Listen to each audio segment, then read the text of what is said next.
Я расскажу одну историю, но если я вдруг буду рассказывать ее и на следующей встрече, напомните мне, что я ее уже говорил.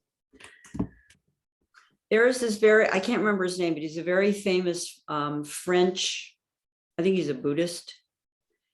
And there are some studies going on probably in many places, but this one that I know about is going on in America.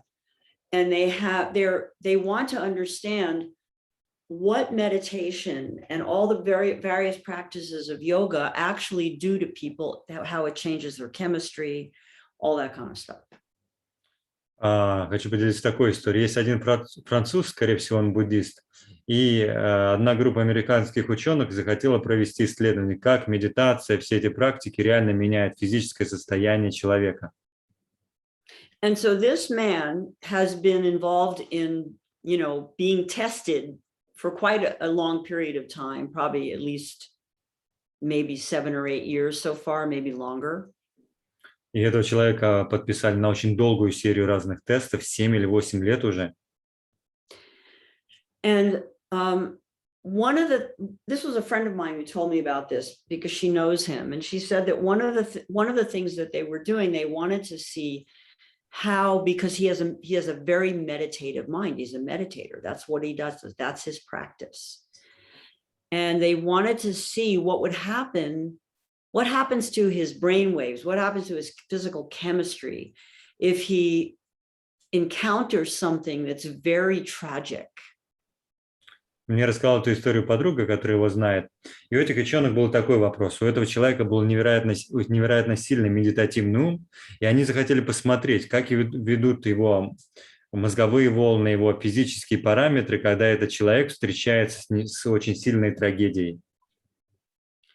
And so, I don't know, maybe he sits in a chair, maybe he lies down, I don't know. But he was set up with all kinds of things attached to his brain, and has got things checking however they check his body chemistry.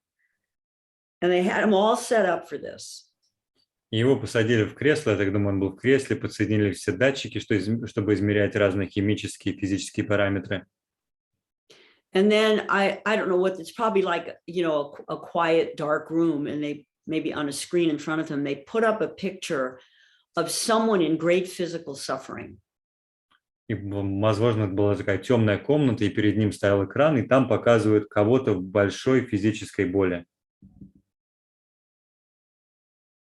And they were, he was plugged in, and they're probably in another room, a different room than he is in.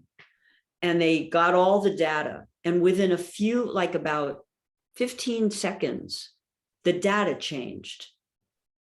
И вот им показывают картинку, через 15 секунд данные начинают совершенно сильно меняться.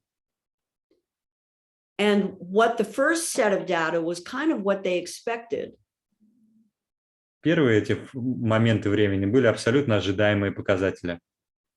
That someone would be very disturbed in every layer of their body by seeing this. Обычная реакция человека, когда его очень встревожило то, что он увидел.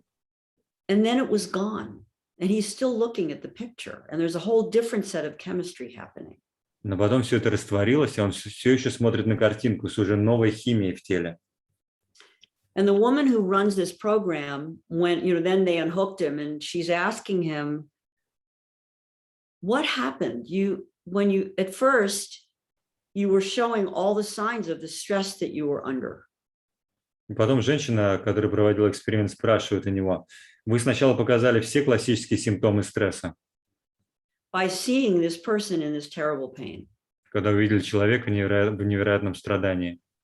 And all of a sudden it was gone. All your chemistry changed. It was back to being, or it was just like, being relaxed and whatever, healthy, feeling fine, feeling the love flowing through you.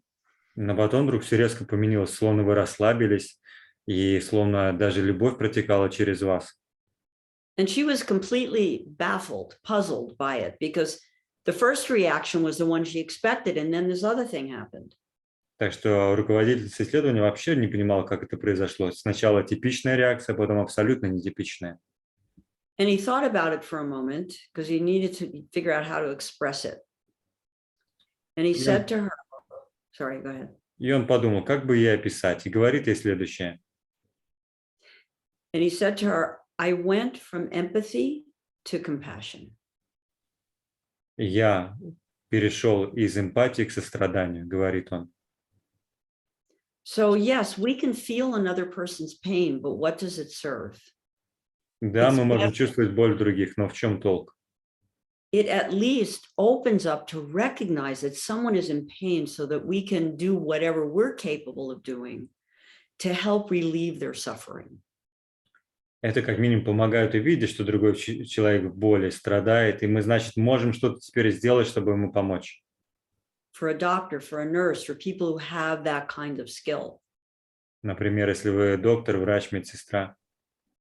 But people who I know who are empaths say they always are exhausted and they can't turn off their empathy. Но тех эмпатов, кого я знаю, они говорят, что они очень истощены, они не могут отключить это чувствование. Well, not always exhausted, but sometimes I have to take a day or two to just get away from people so that they don't feel so exhausted. Может, не всегда, конечно, но они говорят, что прям надо брать перерыв день-два, чтобы уйти от людей. And compassion does not exhaust us. It's an endless flow of the universal love. Сострадание нас не истощает. Это бесконечный поток вселенской любви. And think of Aquarius, the compassion. He's compassion. It's compassion. The water carrier, always there to bring what's needed. The energy, think of it as energy. And energy can be literally energy, or it can be something that you need to bring someone. Не подумайте про этого водолея, символа эпохи водолея. Это, по сути, энергия, которую он дает тем, кому она нужна. Вот это и есть сострадание.